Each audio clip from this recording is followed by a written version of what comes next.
And we are live. Hello, everybody, and welcome to the Angular Community Racial Diversity Roundtable. I'm so excited to be a part of this event today, and we have some amazing folks here joining us. I wanted to remind everybody that if you have any questions, feel free to put it in the YouTube comments, and we will get to them as soon as we can. In addition to that, I wanted to remind everybody of the Angular Code of Conduct. So please be nice to each other during this time. And we're super excited to start this conversation. So I wanted to go ahead and introduce the speakers today. So let me go ahead and do that. But actually, sorry, before that, I should probably actually also talk a little bit about why this event was happening. So this event is actually presented and kind of created by the Angular team. So thank you so much, Cindy, who's on the Angular team, for being a part of that and kind of driving this initiative. It's also co-hosted by Angular Mountain View Meetup and Angular RTP Meetup, as well as this dot. So excited again to be here and to do this. We have some amazing panelists today. Again, we have Cindy, who is on the Angular team, but she also does general program management, and she's the lead for web frameworks at Google. We have Brandon, who's a senior Angular engineer at Nrwl and an NgRx maintainer as well. Yvonne is joining us too, and she's a Java developer at Vonage. Welcome, Yvonne. And we have Jesse, who's a senior engineering manager at SurveyMonkey. And then Adi, who's a senior UI architect at Techlabs 28. So welcome, everybody. Hey, glad to be here. Hi, everybody. Hello. Hey. Yeah, thanks for having us.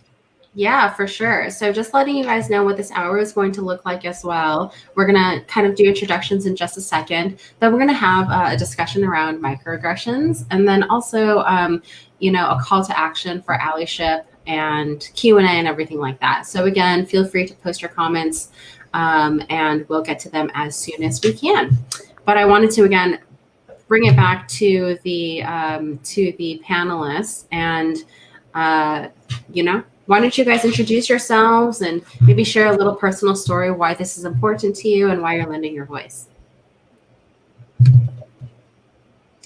Cindy, do you want to go first since you hosted? Hi, everyone. As Tracy said, I'm Cindy Greene-Kaplan. Why I'm here, why this is important to me, and why I want to lend my voice today is I feel like there's so much opportunity to make change in the world. And I feel like my success doesn't mean anything if I can't help build a pipeline for more diverse candidates in not only in technology, but just in industry in general. There is such a great wealth of diverse ideas, diverse thoughts.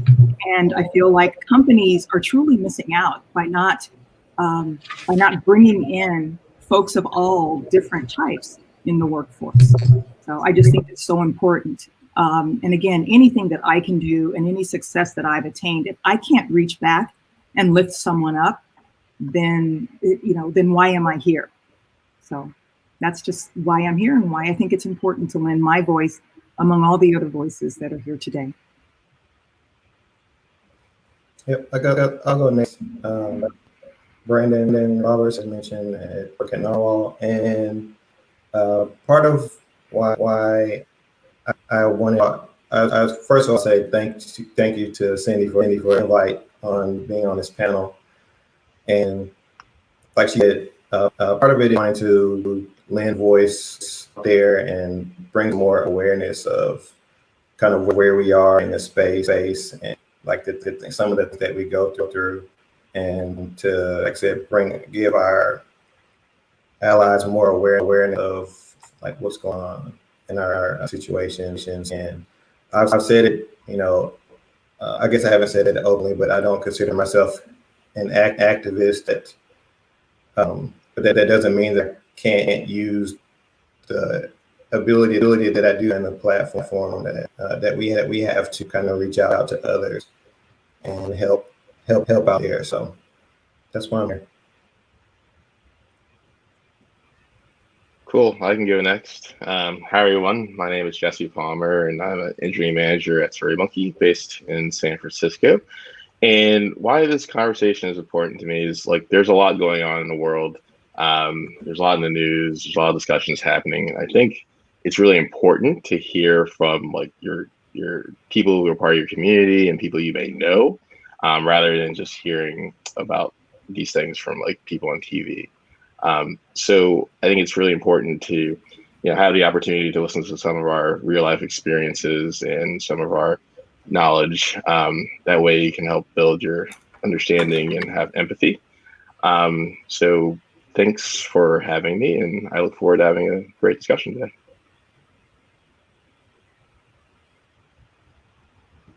I can go next. Hi, everyone. I'm Yvonne.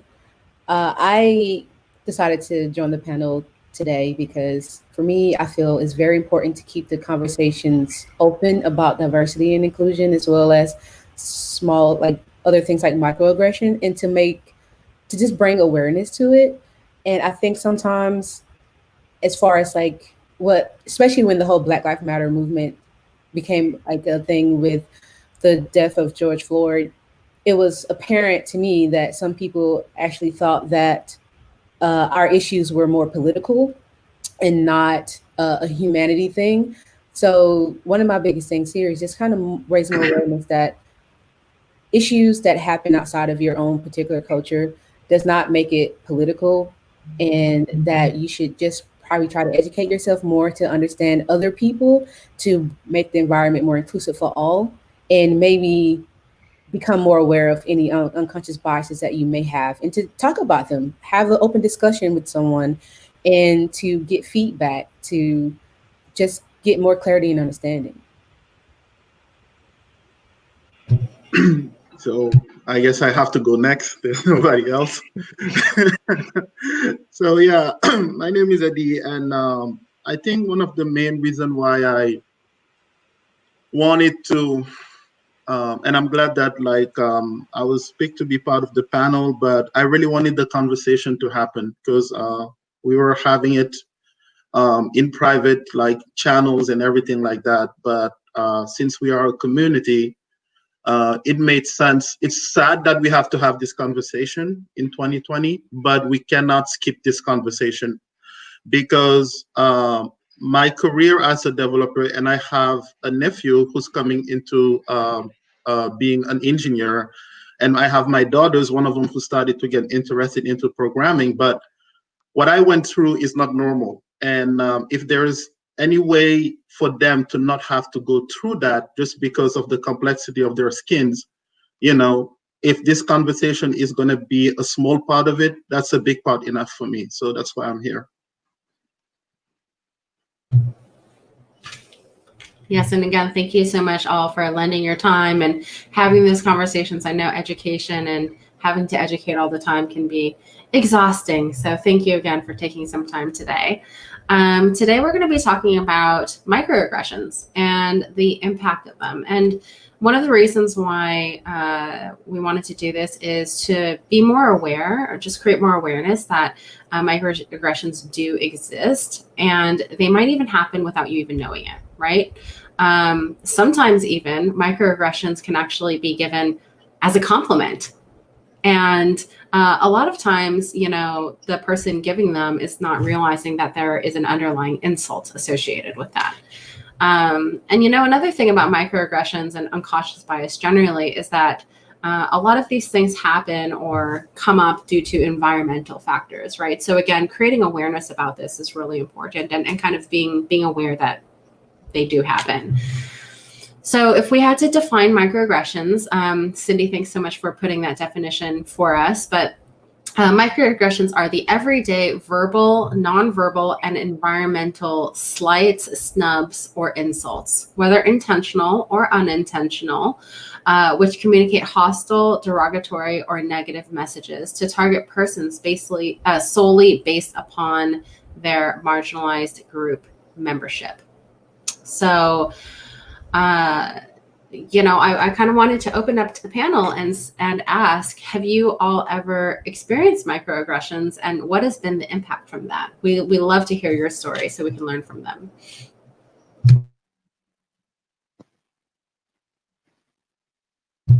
Oops, Cindy is muted, but I believe you're talking.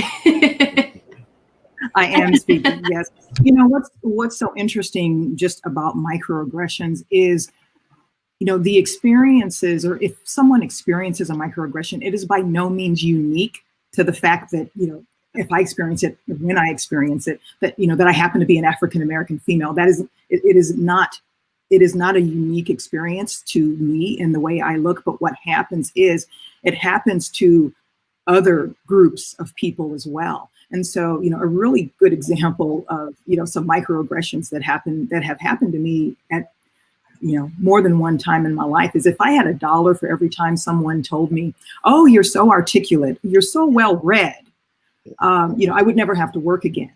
Or, someone has handed me a tray, implying, that I worked in the cafe, which, always astounds me when that happens. Or, I get the door slammed in my face. These microaggressions, I'm in a meeting, I speak, and it's ignored, and yet someone else will say the exact same thing that I said, and it's viewed as, "Oh, this is, that's fantastic, it's a great idea." And so it's just, I like to think of it as death by 1,000 duck bites. It's just one little nip at your psyche, at your persona, at your level of confidence. It's just one little nip. And these little nips, magnified and amplified over time, do have impact. They can erode confidence. They can keep you from speaking up, sharing your ideas and sharing your thoughts.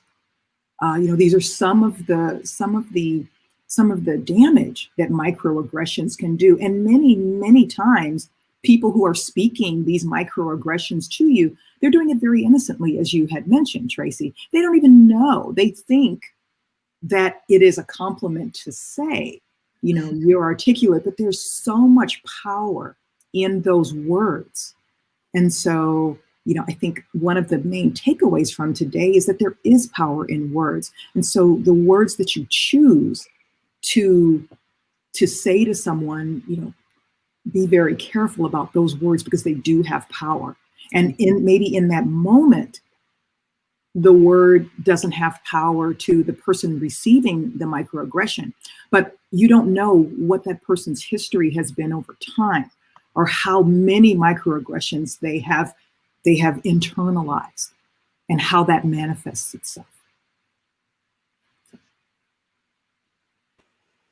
I could piggyback that.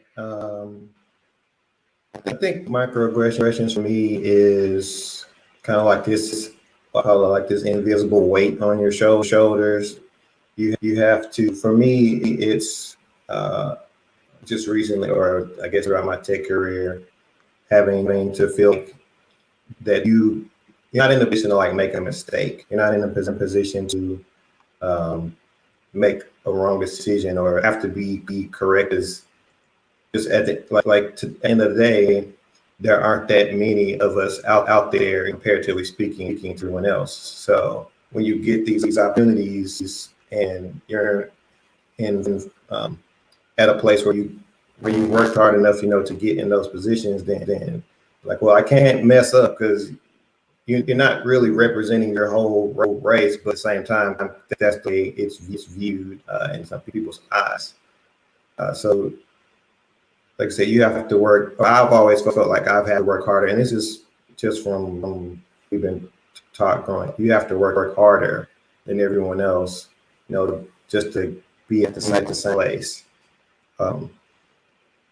And like I said, you can't mess up, because then they'll look at the person that may be coming in behind you and not give them a fair share because of stuff like that. So those are kind of where microaggressions have like hit me personally. I haven't the experience of being hit a tray, but I am a tall black man, and unless unless you know I'm up, or you're probably going to look a different way than you would just seeing me on the street, like in a hoodie or regular clothing or whatever. Because you don't know that, you don't know what my background is or things like that. So that's like I said, kind of those verbal or non-verbal things that just happen to me that I think contribute to these microaggressions that happen in our life or even we see on TV.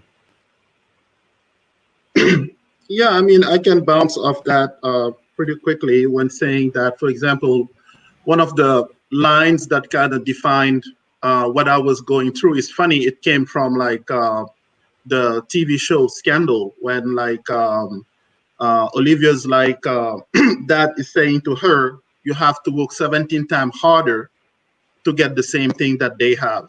And it just like was a painting of my reality. And then the microaggression on the in that context was wins that came from me were kind of a surprise. They were not expected. Whereas non-wins or like failures were like, okay, that's what we expect from him at the end of the day. Like, that was like, a win was never like celebrated. I mean, when I got into a room, people were quick like, oh, you should be in my basketball team, like, like the team program and stuff. But it was not about my intellect or anything like that. It was like, oh, black man, entertainer. That's where I see you.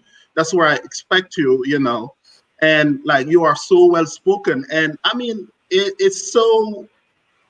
And to me, I took it as my normal. Like, I'm trying to prove myself. I have to work hard, and that's a given. But I never realized that I had to work like, 5 times, 7 times, sometimes 10 times harder to just get the same like, type of acknowledgement. But when it came to entertaining or like talking about stuff that did not have to do anything with like what we were there for. I mean, if I want to go play basketball, I call my cousin, man. I call my friends, I call my stuff. But at work, we are here because we have a common goal into like advancing like somebody's project or something like that. Let's talk about that first. And then if on top of that, we have affinities and then we become friends, yeah, let's go and play basketball. But man, you're not going to be in my basketball circle from the first day. You want me on your team, but you don't have to earn it. So that's how it is. So I mean, yeah, it's kind of crazy, but it's like you are seen even at the highest circle, as an entertainer first and then intellect after. Yeah. Yeah, I think. Oh, you want to go? Yeah. Okay. So I feel like I can piggyback a little bit off Brandon and definitely Cindy's what they said. And one of my biggest, I guess, experiences with microaggressions happened when I actually first joined the professional world back in 2011. So I was at a company, will not name it, but I definitely noticed there fairly quickly I was a minority in multiple ways. One was that I was the only Black female on my team, and then I was the only Black person on my team. And it seemed like they were spreading the Black people out. And you can still see this today, where it's like if you have a Black person, it's only the one Black person, and it's like one Black person per team, and you never get higher than that, right? And also, it was I wasn't the only female, but I was the only Black female, and so I found myself in an environment where I was like, I cannot relate to a lot of the people there. I definitely couldn't understand a lot of the languages people were speaking because a lot of them had different accents than me.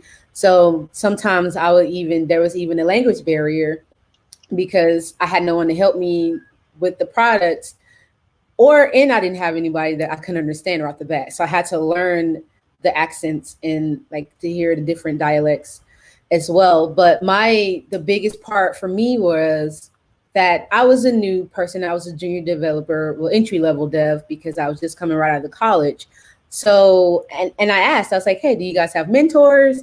And that was the biggest lie. Like, that's the biggest lie when they say yes, because most of the time they don't. They don't have a mentor that doesn't exist. It's more, we're just going to assign you someone and that's it, right? You're just going to assign someone that you can follow, but they don't have any mentorship skills. They don't know how to teach a junior developer. They don't know how to assist a junior developer.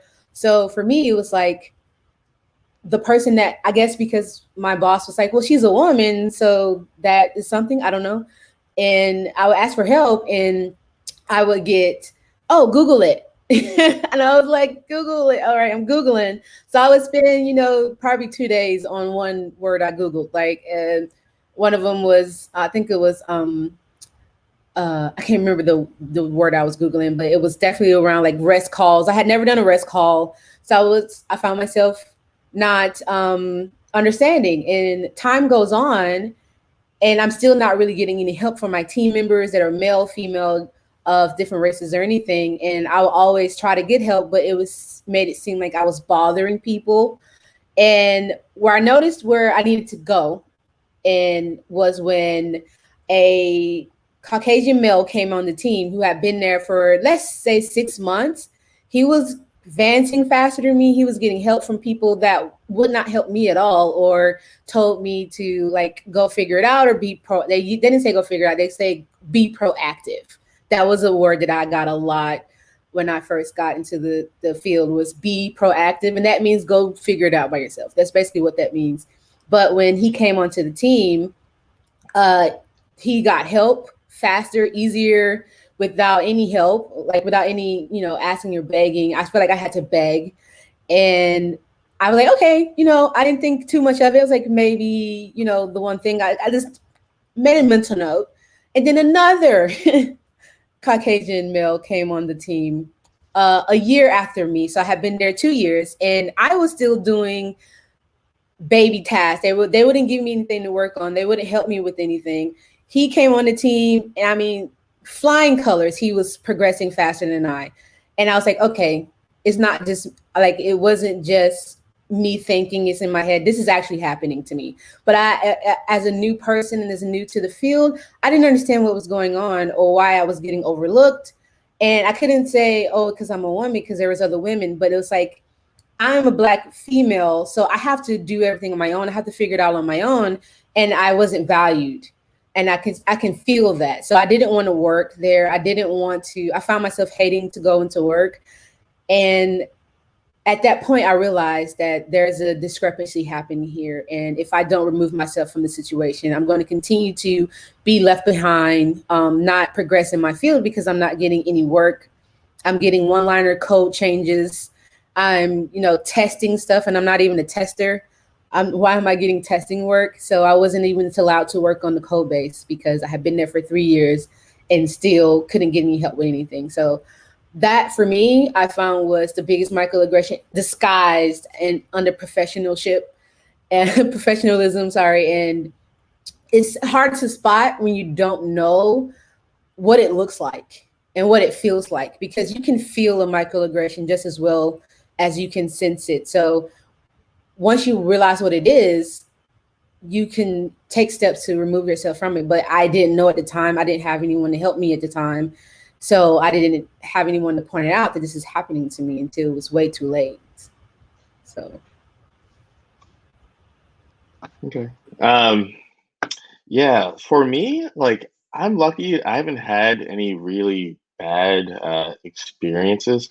I would say mine were like more subtle, like things like not being invited to certain social events, maybe lunches or happy hours, and just not feeling like I was being included in certain things.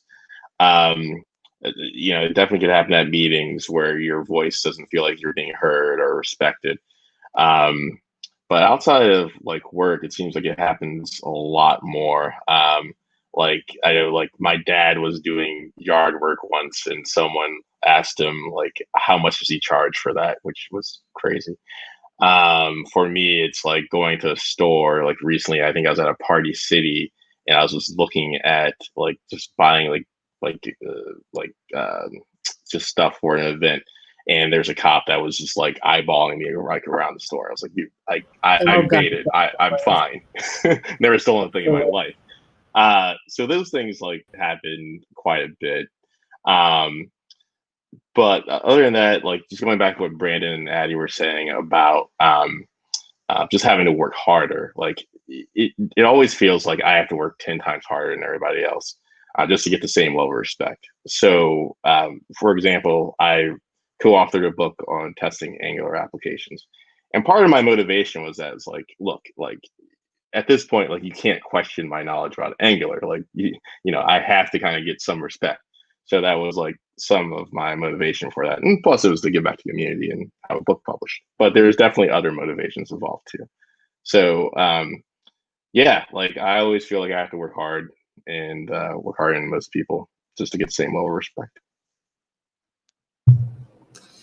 How do you all handle microaggressions, right? I mean, Yvonne, yours was a long one, I feel like, right? Like, you know, but I mean, you know, Jesse kind of talks about these smaller situations that happened, and Cindy also brought up kind of these smaller ones. But, you know, generally speaking, how do you work on things like this? How do you deal with them in the moment? To start off, since my story was the longest, right? I had the biggest scenario there. One of the things is once you recognize it happening, try to take steps to remove yourself. Because in some cases, there's no way you can speak out on it and not be seen as an aggressor. So in those cases, I'm not saying that's going to happen all the time, but in those cases, it's easy to remove yourself and learn from the situation and learn from the red flags and look for them in your next opportunity.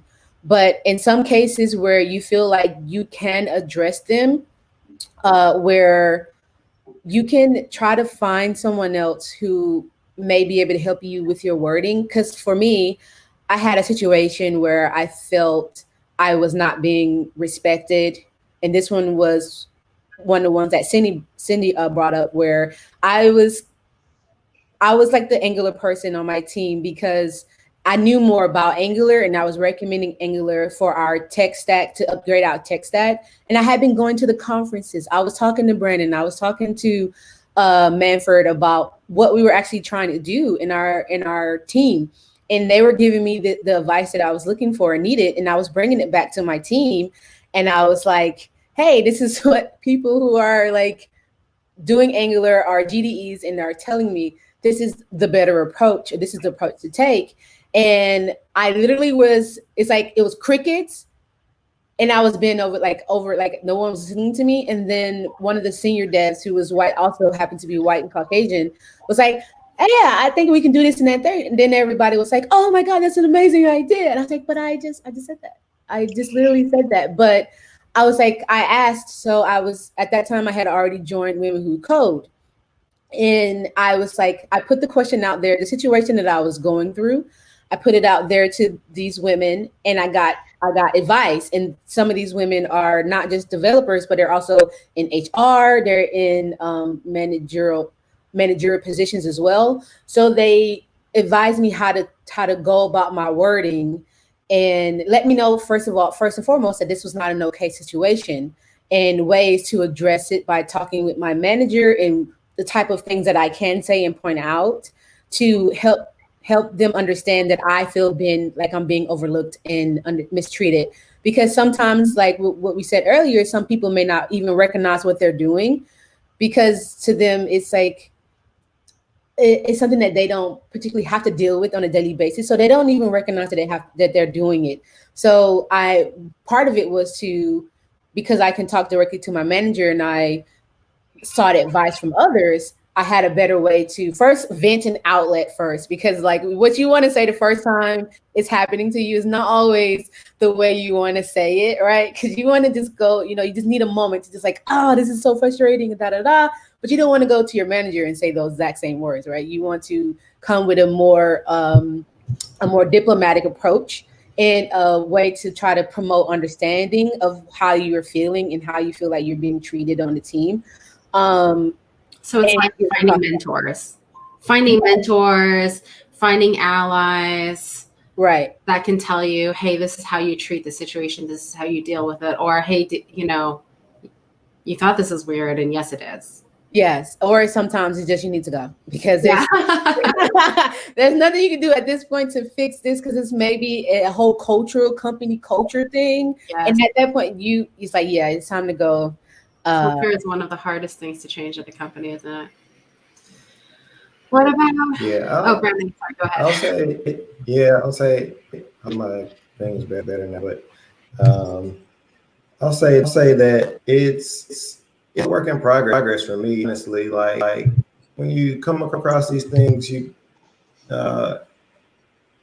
like just for like if you put me on Twitter for any amount of time that I stick to more issues. Cause I'm not just out here just spouting and calling people and things like that, which needs to be done. But like I said, it's something that I'm still working on. You run into situations, like I said, and I work harder, and I can just talk about it from like even being like a maintainer on the NgRx project is like that's very personal to me. And like I said, kind of earlier when I was there on the project, I was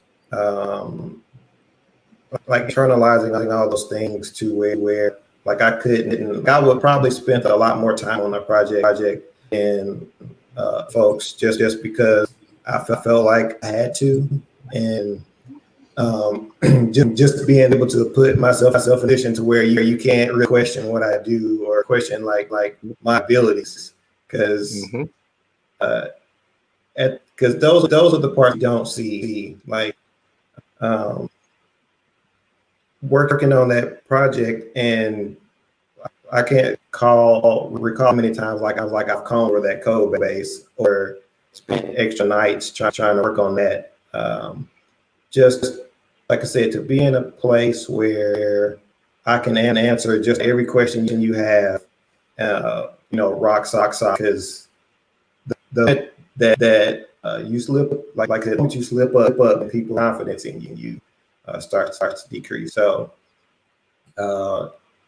and what I've learned over time in dealing with that is not to feel like I have to be perfect all the time. And I think that's where I got to a point on Twitter, on social media, or whatever, where I was able to be more of myself as opposed to being like this robot person who's I always felt like I had to have like this guard up and not be able to be who I guess I naturally am. People like people who knew outside of tech Twitter or where they know who you really are. But being able to open up like that, I think was part of me kind of handling those microaggressions or the way that it impacted me, to not let it impact me as much, and like I said, be more of myself and who I really am on in other people's eyes, I suppose. Thanks for sharing, Brandon.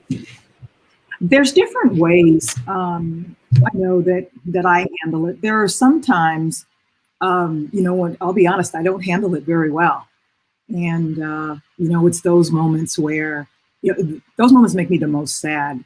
I get uplifted though when I can find someone kind of in my trusted circle that I can vent to, I can really be real with, and I can use my interactions with this trusted circle of mine to help me process, help me think about how to, how do I want to communicate it? If there's a situation where I want to go back and actually say something, I know that I can just blurt it out to them and I can get it out of my system, and then they can say, okay, all right, calm down, Sin, calm down.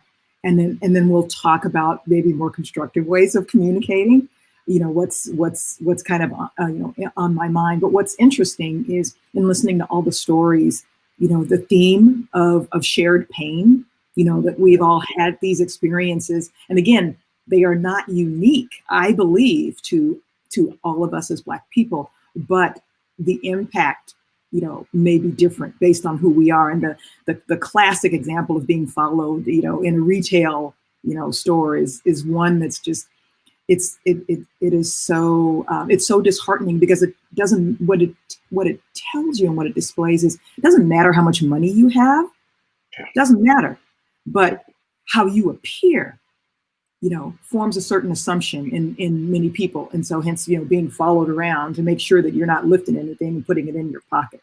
But definitely, the shared pain, the feeling of shared pain, and then the feeling of not being respected and valued, I think are just two of the most disheartening feelings and experiences that come from the microaggression experience. And they are lasting.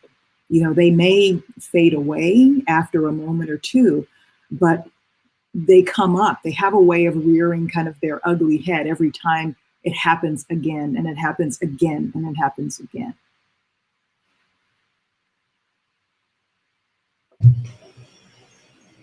You want to go ahead, Jesse?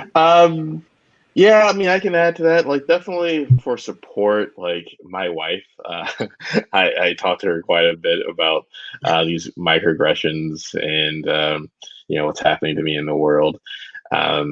Like Cindy was saying, like having a support network has been very valuable for me.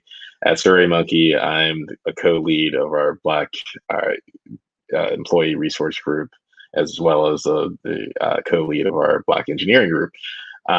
So having a safe space where you can just talk and get support is, and you hear the same stories over and over again.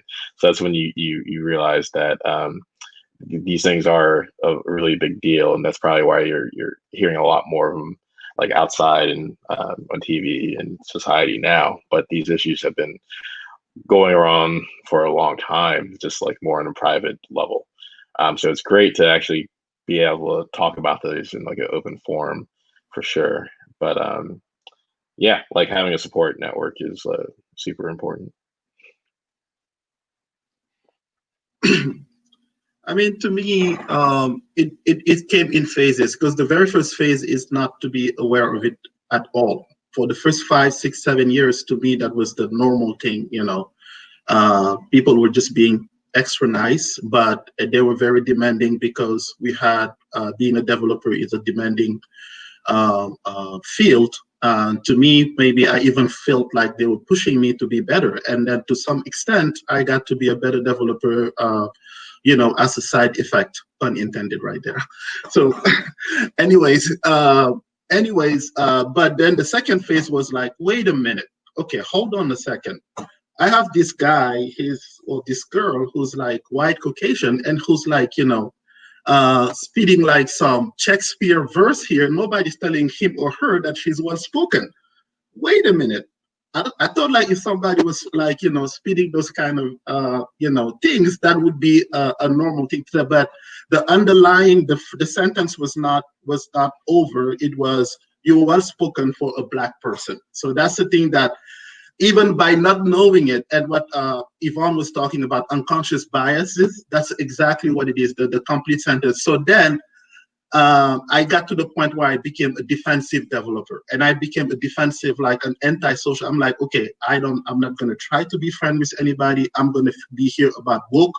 We're only going to talk about woke. I'm not even going to talk about basketball or anything else. I'm going to be a jerk. You're only going to come and talk to me about woke. I got to be very defensive, because it pained me when I realized that that was what's happening. And then there's the last phase that happened, which is the I don't give a about it anymore. So that's the last phase where I felt very comfortable in my skin, and I started doing something very different when I'm interviewing with a company. I was not only getting them to evaluate me, but I was evaluating them at the same time too. Is this going to be the right place for me? Do I have to go and deal with this nonsense? I was comfortable with my skills enough to say, okay, I don't want to work with you, I'm going to go work somewhere else. And then the other thing too, there's the education part where you are like, okay, I know we're going to have a debate about this, because you're not going to just take my word for it. So I will take the extra time to do 3 solutions, the one that I really want to push for, and the 2 other ones that you are thinking about. And each of them, we go to town with them, and I tell you, okay, I went ahead and I did like 3 little demos. Can you just look at it and tell me which one you like best? And now I will push you to come into the code and talk about the code and let all the nonsense, outside of it. And in many occasions, they would tell me this one did not work because of this, and I learned from it. But then it became the conversation came back to be about what we were there, not about the other nonsense. So to me, that was those phases. And right now I'm really at I don't give up at the personal level. I don't care about it anymore. But I have people who are looking up to me who want to get into this business, and I don't want them to go through that. Yeah, that's amazing. Yeah, oh, go ahead, Brandon. Okay. I just say, yeah, I really, I guess part really wishes that we had more mentor, or at least have mentors or people that have been in the field that came before us, especially for me, and like what Adi talked about, having to work as hard, come up with different solutions, just so there isn't much claim there. I think, like what we said, mentorship goes a long way, and mentorship from people that look like you, and from people who don't look like you, that are wanting you to succeed, or wanting you to put in your career. Situations where I've had those people on top, and I think those things are very, very undervalued. Or I try not to undervalue them, because most of us have talked to each other, on social media, or we read person or something like that, or each other questions, and just being in a position to help each other and help each other in their careers or where we're trying to get to. I think like I said, it goes a long way. That really helps us kind of lead into our next discussion, which is just allyship and calls to action, right? So, with allyship, that is one way that we can really kind of collectively as a whole address racial diversity. So when we talk about allyship, it's defined as supporting those in marginalized groups to which one does not identify. What can I do is often something that allies or people who want to be allies ask. So, I would love opinions from all of you all of what can people do? What can people do to help? Or any calls to action for people to start helping. Yeah, I think one really easy thing that people can do is try to help amplify Black voices. So if you're at work, maybe that's just chiming in. Maybe if someone who's Black posts something on Slack, just showing your support that way for whatever they said, as long as you agree with it or you think that it's okay. There's things on Twitter, if you see Black people, Black engineers tweeting stuff, retweeting, liking things is a very easy way to showing support. I also think that if you know job openings, thinking about Black engineers who are in your network, and being sharing the hiring post with those engineers is something that's fairly easy to do. Brandon talked about mentorship. I think having mentors who don't look like me or look like me have both been very valuable. So if you have the opportunity to mentor someone who's Black, I would fully encourage you to do things like that. Some of my ideas. There's a great quote by Maya Angelou, and she says, "Do the best you can until you know better. Then when you know better, do better." And I'm going to add to that, be better. And so what I mean by that is invest your time and your energy in the success of those who don't look like you. I spend a lot of time on what I define as personal passion projects. And many of those include talking to first-generation college students like myself and mentoring others in the company and outside of the company and also starting grassroots efforts. And so some colleagues and I are starting a grassroots effort to try and build a pipeline and a vehicle and framework for mentoring. So giving an opportunity to those who may not have the opportunity to find mentors, and I mean real mentors, someone in your job family, someone who can help you, provide you with projects that give you an opportunity to show capability, show leadership, and get to that next level. So invest in someone else's success. And in a way, that invests in your success. Again, reaching back, giving someone a hand up, a leg up, an opportunity. That's how I believe allies can be helpful and be most powerful.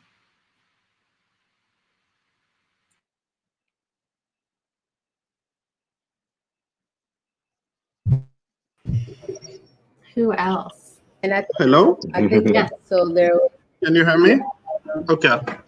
Yeah, so to me, mentorship is great, but it's a very involved process. I think at the higher level, we are here because of mentors. I mean, there's so many people who are not Black at all who have helped me get to this place, that I can reach out to almost every single time. Sam Julian, I'm giving you a big shout out right there. And so many other people like that who just are there ready for you, ready to help in any way, or just say hey man, you got this. But what I want to focus on the other aspect is the workplace is a little ecosystem where you have moments, and those moments are very, very, very critical for people to step in and make a difference in somebody's trajectory. So for example, I remember seeing a junior developer struggling to get something done. I mean, he had the will, he had everything, but he was under pressure that day.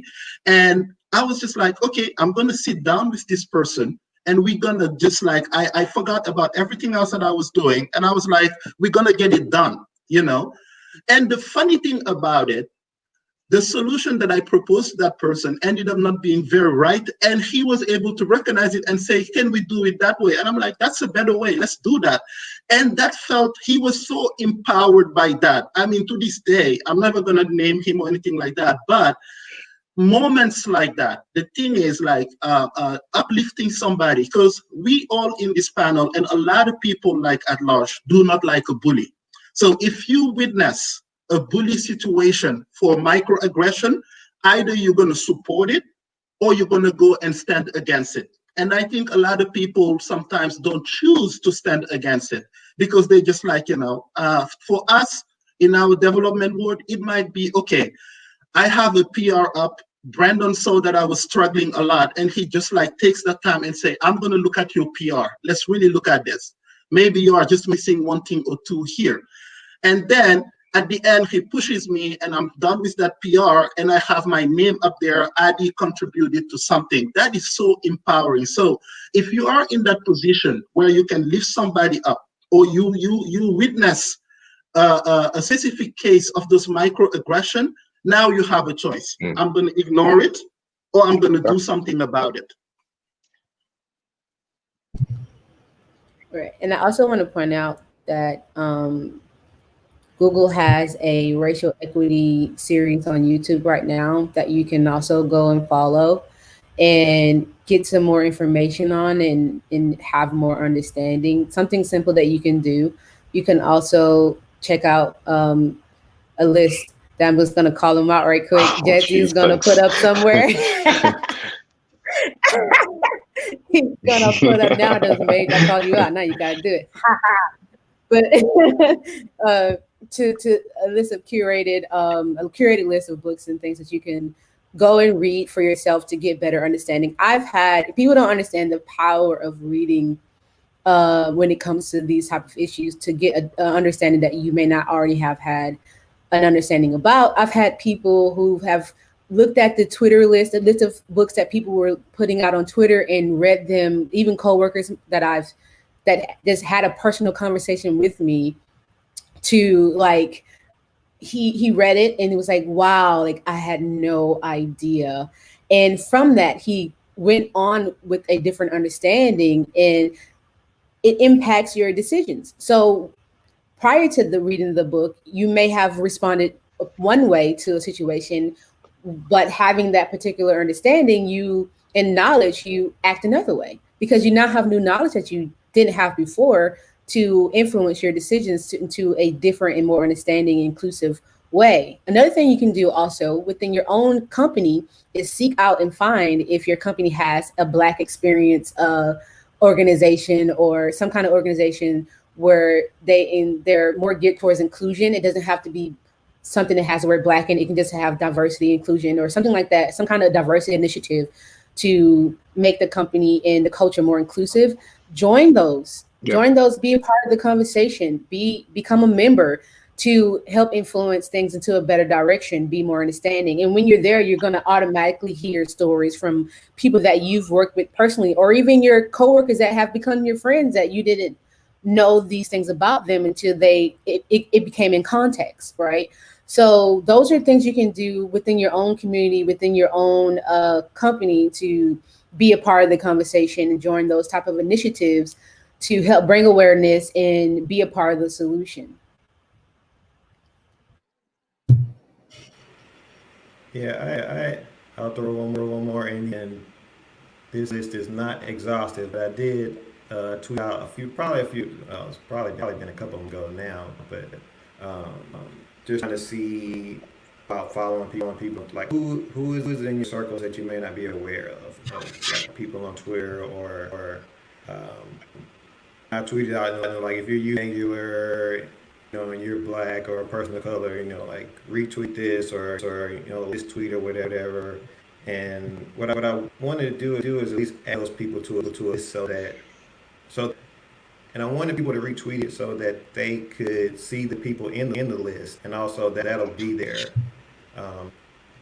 Because something you just need to see more. You just need to see other people that look like you, that are in the same space you're in. Like, we work kind of in these silos sometimes. And, like, I don't know any Black people on Twitter that are developers and do Angular.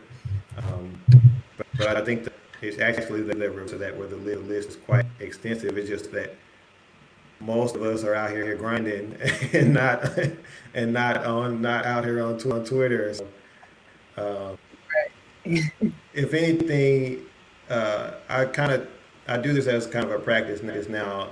People of color, Black people, if I see you on Twitter or something like that, and then I'll try to, like, immediately follow them, or if I'm doing something, people are trying to like work on their work on their talks or something like that. If I have a platform to him, and I'll try to reach out and do that. Just try to, like, open the door for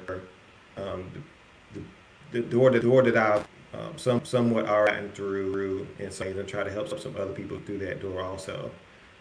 I'll throw the GE program out there. Being an Angular GED is a thing, and if I see people, I try to nominate people for that. People of color, try to nominate people for that, to go through that process, because I think it helps a lot of people, and it helps the person that gets into the program, and it helps the people around, because then they have more access, they have more resources, and it affords them more opportunities that they might not have otherwise. So those are, of course, there's other things, like I said, mentorship and other things that you can do, but those are the few things that we can help each other. Other people can, or people on social media can help lift the voices of others also.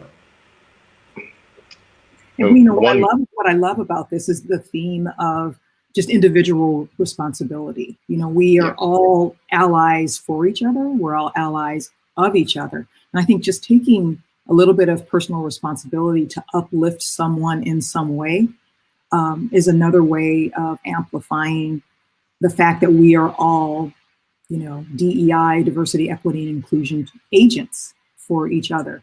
That it's not the job of, your HR departments, your leadership for that, because each of us interact with people every minute of every day.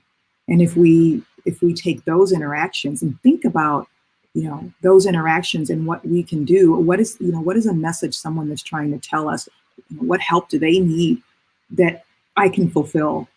That's, to me, one of the most uplifting things that we as individuals can do on a daily basis.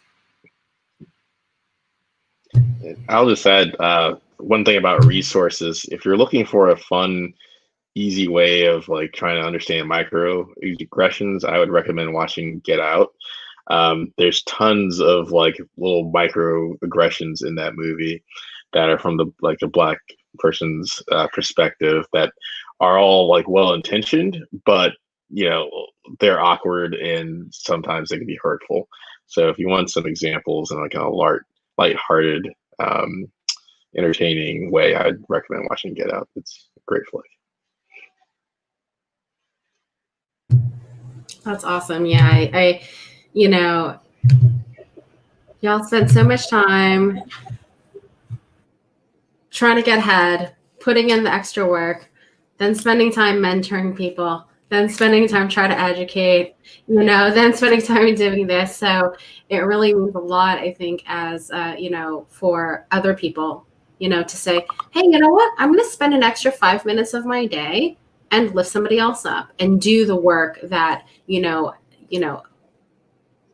underrepresented groups need to, kind of take the weight off a little. It can't just lie on those underrepresented folks to continuously do all the work, right? It gets exhausting, There's a lot of other things to be doing, I'm sure. So, yeah, all these conversations were super amazing. In the chat, I posted Brandon's lists from Twitter. So if you want to start following some folks and get more diversity in your timeline, it's a really, really great thing to do. Highly recommend. I think, this conversation doesn't stop here either. So there's a lot of amazing things that the folks on this panel are doing outside. And I'm sure there's a lot of, if you guys have ideas and you're watching this and want to give back or help out or whatever it is, feel free to reach out to these folks on Twitter. Everybody's on Twitter. Cindy may not be as vocal, but she does have an inbox, I'm sure, on Twitter as well. Last closing is, does anybody else have any kind of other calls to actions or things that we didn't talk about?